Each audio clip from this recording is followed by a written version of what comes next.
নমস্কার, আমি সুকৃতি দান। আশা করি আপনারা সবাই ভালো আছেন। আপনারা সবাই দেখছেন অ্যাস্ট্রো সলিউশন। আজকে আমি আলোচনা করব যে সমস্ত তুলা রাশি বা লগ্নের ক্ষেত্রে বৃহস্পতিদেব 2 জুন থেকে 31 অক্টোবর এই সময়কাল পর্যন্ত দীর্ঘ 12 বছর পর বৃহস্পতিদেব উচ্চস্থ হয়ে অবস্থান করবে কর্কট রাশির ঘরে।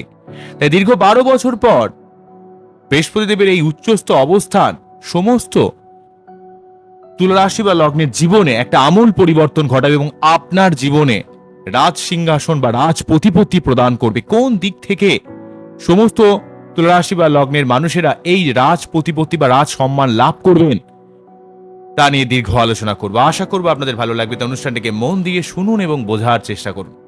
প্রথমে বলবো, দেখুন, দীর্ঘ 12 বছর পর বৃহস্পতিদেব মিথুন রাশি থেকে রাশি পরিবর্তন করে যখনই কর্কট রাশিতে প্রবেশ করবে 2 জুন, এই 2 জুন থেকে 31 অক্টোবর এখানে তুলা রাশি বা লগ্নের দশম ভাবে তথা কর্কট রাশির ঘরে বৃহস্পতিদেব উচ্চস্থ হওয়ার জন্য সমস্ত তুলা রাশি বা লগ্নের জীবনে যারা দীর্ঘদিন ধরে কর্মের চেষ্টা করছেন, ভালো কোনো কাজ পাচ্ছেন না, যে সমস্ত তুলা রাশির মানুষেরা কাজের দিক থেকে অনেকটা লেগে রয়েছেন, খাটছেন, পরিশ্রম করছেন, কোথাও যেন একটা কাজের জায়গায় একটা ডিস্টার্ব তৈরি করছে, সেই কাজের জায়গায় আপনার কিন্তু একটা সুযোগ তৈরি করে দেবে সমস্ত তুলা রাশি বা লগ্নের জীবনে।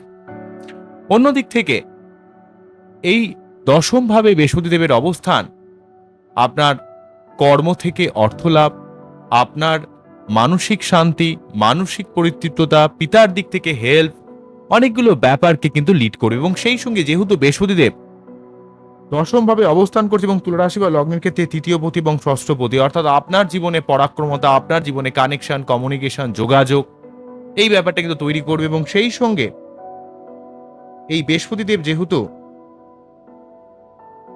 ষষ্ঠ পতিও বটে, তো তার জন্য কিন্তু আপনাদের ক্ষেত্রে তুলা রাশি বা লগ্নের ক্ষেত্রে শত্রুতা নির্মূল করা, লোন শোধ করা, শারীরিক বিভিন্ন দিক থেকে সমস্ত সমস্যাগুলো কিন্তু অনেকটা মিটিয়ে দেবে। মেনলি রোগ, ঋণ, শত্রুতার জায়গা থেকে অনেকটা পজিটিভ ফল দেবে এবং আপনার জীবনে কানেকশন, পরাক্রমতা, লড়াকু মেন্টালিটি, আপনার কানেকশন, কমিউনিকেশনের মাধ্যমেও আপনার জীবনে অনেক দিক থেকে একটা শুভ ফল প্রদান করার চেষ্টা করবে। তাহলে একদিক থেকে বৃহস্পতিদেব যেহেতু তৃতীয় পতি এবং ষষ্ঠপতি হয়ে দশমে প্রবেশ করছে, তাই অটোমেটিক্যালি ভাবে এই উচ্চস্থ বৃহস্পতি তৃতীয়, ষষ্ঠ এবং দশমের সঙ্গে একটা কানেকশন, যে কোনো এই উপচয় স্থান তৃতীয়, ষষ্ঠ, দশম, একাদশ, এগুলো এমনিতেই আমাদের কর্মকেন্দ্রিক ভাবের সঙ্গে রিলেটেড হয় বা আমাদের জীবনে অনেক কিছু শুভত্বের বাতাবরণ তৈরি করে। তাই যেহেতু এখানে তৃতীয়পতি এবং ষষ্ঠপতি হয়ে বৃহস্পতিদেব দশম ভাবে প্রবেশ করছে, তাহলে কি হবে, কর্ম দিক থেকে কিছু কানেকশন বা যোগাযোগ আসবে। আপনি নিজে থেকে যে কোনো ব্যবসা, যে কোনো কাজ, নতুন যে কাজ শুরু করবেন, সেই কাজ আপনার ক্ষেত্রে লাভদায়ক হবে। আপনার জীবনে যে কোনো প্রতিযোগিতায়, কর্মকেন্দ্রিক যে কোনো প্রতিযোগিতায় আপনাকে জয়লাভ করতে সাহায্য করবে। আপনার জীবনে কর্মের জায়গায় যে ডিস্টারবেন্স দীর্ঘদিন ধরে শুরু করেছিল, সেই ডিস্টারবেন্সগুলো অনেকটা কেটে যাবে। যারা দীর্ঘদিন ধরে কোনো রকম কর্ম পরিবর্তনের কথা ভাবছেন কিন্তু কোথাও যেন সেই লেভেলের পরিবর্তন করতে পারছেন না, সেই জায়গায় আপনার জীবনে কিছু পরিবর্তনের ব্যাপার তৈরি করবে। তো দশম ভাবে বৃহস্পতিদেব উচ্চস্থ হয়ে অবস্থান করা মানে বৃহস্পতিদেব কিন্তু আমাদের অনেকগুলো ভাবের কারক হয়। দ্বিতীয় ভাব মানে অর্থ, পঞ্চম ভাব অর্থাৎ সন্তান, প্রেম, ভালোবাসা, পড়াশোনা, ক্রিয়েটিভিটি, জীবনে বুদ্ধি ইমপ্লিমেন্টেশন বা প্ল্যানিং, সপ্তম ভাব বিবাহিত লাইফ, ব্যবসা কেন্দ্রিক জায়গা, নবম ভাব অর্থাৎ আমাদের ভাগ্য এবং একাদশ ভাব অর্থাৎ আমাদের জীবনে সার্বিক প্রাপ্তি বা জীবনের স্বপ্ন পূরণ এবং কিছুটা কর্মকেন্দ্রিক ব্যাপার অর্থাৎ দশম ভাবকেও রিলেট করে। তাহলে এমন একটা শুভ গ্রহ যখনই দীর্ঘ 12 বছর পর উচ্চস্থ হয়ে অবস্থান করবে, তো এই সময়ে কিন্তু একটা, আপনি যদি সৎ পথে বা নৈতিক পথে চলেন, তাহলে আপনার জীবন এবং আপনি যেটা চান সেটা যদি সৎভাবে চেষ্টা করেন, তাহলে আপনার জীবনের সেই প্রচেষ্টা প্রকৃতভাবে কিন্তু বাস্তবে রূপ পাবে। কিন্তু আপনাকে লড়ে যেতে হবে, আপনাকে চেষ্টা করতে হবে, আপনাকে নৈতিক পথে চলতে হবে। আপনার কোনো রকম অসততা, সেই ক্ষেত্রে কিন্তু বৃহস্পতির শুভ প্রভাব থেকে আপনি কিন্তু বঞ্চিত হবে। কারণ বৃহস্পতি একটা স্পিরিচুয়াল প্ল্যানেট, আধ্যাত্মিক কারক গ্রহ। আপনি যতটা আধ্যাত্মিকভাবে চলবেন, যতটা সৎ থাকবেন, যতটা জ্ঞান বা জীবনের সঠিকভাবে কিছু করার চেষ্টা করবেন, সেই দিক থেকে কিন্তু বৃহস্পতিদেব আপনার জীবনে একটা সার্বিক শুভত্বের প্রভাব তৈরি করবে। অ্যাকচুয়ালি শনি যেমন কঠোর টিচার, বৃহস্পতিদেবও কিন্তু একজন টিচার, যে কিন্তু মানুষ যতটা সৎ থাকে, মানুষ যতটা ট্রান্সপারেন্ট থাকে, মানুষ যতটা আধ্যাত্মিক থাকে, নৈতিক পথে চলে, তাদের উপর বৃহস্পতিদেব কিন্তু শুভ প্রভাব দেয়। তবে বাচ্চাদের বৃহস্পতির অবস্থানকে অবশ্যই ভালো হতে হবে।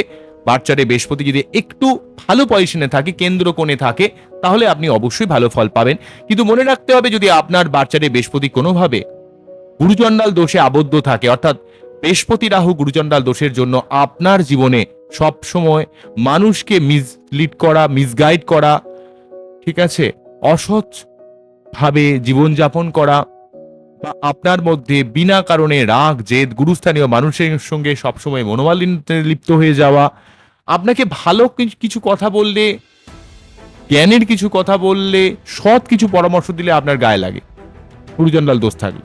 কিন্তু যদি আপনার কেউ কোনো নেগেটিভ কথা বলে, শর্টকাট ভাবে আপনাকে উন্নতির কথা বলে, তাহলে আপনার খুব ভালো লাগে। এই ধরনের ব্যাপার কিন্তু গুরুচণ্ডাল দোষের মানুষের মধ্যে ক্রিয়েট করে। তাই আপনার বাচ্চা যদি কোনোভাবে গুরুচণ্ডাল দোষ থাকে, বা যদি কোনোভাবে, তবে বৃহস্পতি কেতুও কিন্তু গুরুচণ্ডাল দোষ হলেও সেক্ষেত্রে কিন্তু বৃহস্পতি কিন্তু মানুষকে কিছুটা কনফিউজ বানিয়ে দেয়, মানুষের মধ্যে অনেকটা কনফিডেন্সের পরিমাণকে অনেকটা কমিয়ে দেয়, নিজস্ব আত্মবিশ্বাসের কিছুটা অভাব ক্রিয়েট করে। তো সেই জায়গাটাও তুমি বৃহস্পতি দেবের প্রতিকার করার প্রয়োজন পড়ে। বৃহস্পতি যদি কোনোভাবে অষ্টম ভাবে থাকে, বৃহস্পতি যদি কোনোভাবে দ্বাদশ ভাবে থাকে, বৃহস্পতি দেব যদি কোনোভাবে কম্বাস্ট হয়ে থাকে, বিভিন্নভাবে বৃহস্পতি দেব বাচ্চাদের পীড়িত হয়ে থাকতে পারে। তাই সেই জায়গাটা আপনাকে বুঝতে হবে, সেই জায়গাটা আপনাকে দেখতে হবে, যে জায়গাটা আপনার বাচ্চাদের সমস্যাগ্রস্ত হয়ে রয়েছে সেই জায়গাটা সঠিকভাবে প্রতিকার প্রতিবিধান করতে হবে। তাহলে আপনারা জীবনে অনেক দিক থেকে শুভ ফল লাভ করবেন। আপনাদের জীবনে সেই জায়গাটা একটু মাথা ঠান্ডা রেখে কাজ করলে আপনারা অবশ্যই বৃহস্পতিদেবের দিক থেকে কর্মকেন্দ্রিক জায়গায় যে কোনো প্রতিযোগিতায় জয়লাভ করার ব্যাপারে, শত্রুতা নির্মূল করার ব্যাপারে, লোন শোধের ব্যাপার, এবং সেই সঙ্গে আপনার কানেকশন, কমিউনিকেশন, পরাক্রমতা, নতুন যে কোনো কাজ শুরুর দিক থেকে আপনাকে কিন্তু অনেকটা হেল্প করবে। তাই আপনার বাচ্চাদের বৃহস্পতিদেব কোন অবস্থায় রয়েছে আমি জানি না, কিন্তু আপনি যদি জানতে চান অবশ্যই একজন সঠিক কোনো অ্যাস্ট্রোলজার অবশ্যই গাইডলাইন নেবেন, এবং অবশ্যই প্রত্যেকের উচিত প্রতি বৃহস্পতিবার নিরামিষ খাওয়া এবং বৃহস্পতিদেবের মন্ত্র পাঠ করা। বৃহস্পতিদেবের যে মন্ত্র, ওং দেবতানাম ঋষিণাঞ্চং গুরু কানেকশন নিভাং বন্দে ভূতং তিলোকেশং তং নামামি বৃহস্পতিম, এই মন্ত্র পাঠ করে তার যে বীজ মন্ত্র ওং গ্রাম গ্রীম গ্রম স্বাহা গুরুবে নমঃ, ওং গ্রাম গ্রীম গ্রম স্বাহা গুরুবে নমঃ, ওং গ্রাম গ্রীম গ্রম স্বাহা গুরুবে নমঃ, এই মন্ত্র পাঠ করতে হবে। সারাদিনে একটু পড়াশোনা নিয়ে থাকতে হবে, জ্ঞান আহরণ করতে হবে, পজিটিভ মেন্টালিটি নিয়ে বাঁচতে হবে, সৎ পথে চলতে হবে, একটু ঈশ্বর ভক্তি মনে রাখতে হবে, কোনো ধর্মীয় স্থানে আপনাকে যেতে হবে।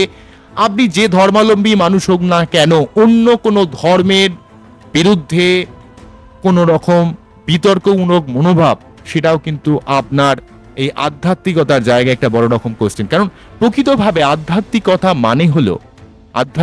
মানে হলো ইউনিভার্স বা আপনার মধ্যে যে আত্মা রয়েছে তাকে আরো বেশি পারফেক্ট করা, আরো বেশি ডিভাইন করা, যাতে প্রকৃতভাবে আপনি জীবনে সৎভাবে চলতে পারেন এবং জীবনে উন্নতি করতে পারেন। অবশ্যই আপনাকে জীবনে চলতে গেলে টেরা হতে হবে কিছু কিছু ক্ষেত্রে, সবসময় সরলভাবে সবকিছু মোকাবিলা করা যায় না, কিন্তু আপনাকে নিজের কাছে কিন্তু অবশ্যই ট্রান্সপারেন্ট থাকতে হবে। আপনার কোনো রকম দুর্নীতির মধ্যে যুক্ত থাকলে আপনার জীবনে সমস্যা অবশ্যই আসবে। তাই বৃহস্পতির এই সময়কে অবশ্যই একটু ভালোভাবে কাজে লাগান, কারণ বৃহস্পতিদেব এখানে দশম ভাবে বসে দ্বিতীয় ভাবকে দেখার জন্য কর্ম থেকে অর্থ লাভ, আপনার নিজের বাক্য বা কথার মাধ্যমে অনেক কাজে সফলতা পাবেন। চতুর্থ ভাবের উপর দৃষ্টি প্রদান করার জন্য আপনার ঘর বাড়ি সংক্রান্ত ব্যাপারে, ভূমি ভবন বাহন মা পরিবার সংক্রান্ত ব্যাপারে পজিটিভ ফল, ঘর বাড়ি করার ব্যাপারে, পারিবারিক শান্তির দিক থেকে, মানসিক শান্তির ব্যাপারে, মায়ের শরীর স্বাস্থ্য খারাপ থাকলে সেটা ঠিক হবে, আপনার জীবনে অনেক অস্থিরতার ব্যাপারটা কিন্তু অনেকটা কম হবে, এবং সেই সঙ্গে তার নিজের ঘর, বৃহস্পতি দেবের ঘর ষষ্ঠ ভাবকে প্রভাবিত করার জন্য আমি আগে যেটা বললাম যে শত্রুতা নির্মূল করা, লোন শোধ করা, যে কোনো ধরনের কম্পিটিশন, যে কোনো ধরনের অস্থিরতার জায়গা থেকে আপনাকে কিন্তু টেনে বার করে নিয়ে আসবে। যদিও এই মুহূর্তে কালসর্প যোগ চলছে, যদিও এই মুহূর্তে আপনাদের যাদের তুলা রাশি বা লগ্ন তাদের ক্ষেত্রে কিন্তু পঞ্চম এবং একাদশে রাহুকেতু অবস্থান করছে, এমন অবস্থায় বৃহস্পতিদেবকে 10th হাউসে পাওয়ার জন্য আপনারা অবশ্যই কর্ম, অর্থ, আপনাদের জীবনে ভাগ্যের দিক থেকে, আধ্যাত্মিকতার দিক থেকে, উচ্চ শিক্ষা জীবনে নতুন কিছু করা, আপনি যদি সৎ পথে বাঁচেন বা সৎ পথে কিছু করার চেষ্টা করেন, আপনার জীবনে কিন্তু অনেক কিছু পরিবর্তন আসবে। তবে আপনাকে অবশ্যই চেষ্টা করতে হবে, লড়াই করতে হবে, থেমে থাকলে হবে না, একটু ঈশ্বর ভক্তি মনে রাখতে হবে। তাহলে দেখবেন এই সময়টা অবশ্যই আমরা অনেক পজিটিভ ভাবে কাজে লাগাতে পারবেন। প্রতি বৃহস্পতিবার আপনারা একটু হলুদ ড্রেস পরতে পারেন বা হলুদ কোনো দ্রব্য বা বস্তু যদি আপনি দান করেন কোনো আর্ত মানুষকে, কোনো দরিদ্র মানুষকে, সেক্ষেত্রেও কিন্তু বৃহস্পতিদেবের দিক থেকে কিন্তু সার্বিক আপনি কৃপা লাভ করবেন। বৃহস্পতিদেব কিন্তু এই সময় আপনার একটা গুরু ভাব বা আধ্যাত্মিক ভাব আপনার মধ্যে জাগ্রত করবে। তাই এই ভাবটাকে একটু পজিটিভ ভাবে কাজে লাগান এবং একটু মানুষের সেবা করুন, গুরুস্থানীয় মানুষের সেবা করুন। দেখবেন আপনাদের জীবনের সার্বিক দিক থেকে একটা উন্নতির বাতাবরণ তৈরি করবে। তো আজকে এখানেই থামছে, আবারও দেখা হবে নতুন কোনো ভিডিও নিয়ে। আপনারা খুব খুব ভালো থাকুন, অ্যাস্ট্রো সলিউশন দেখতে থাকুন। নমস্কার, থ্যাংক ইউ।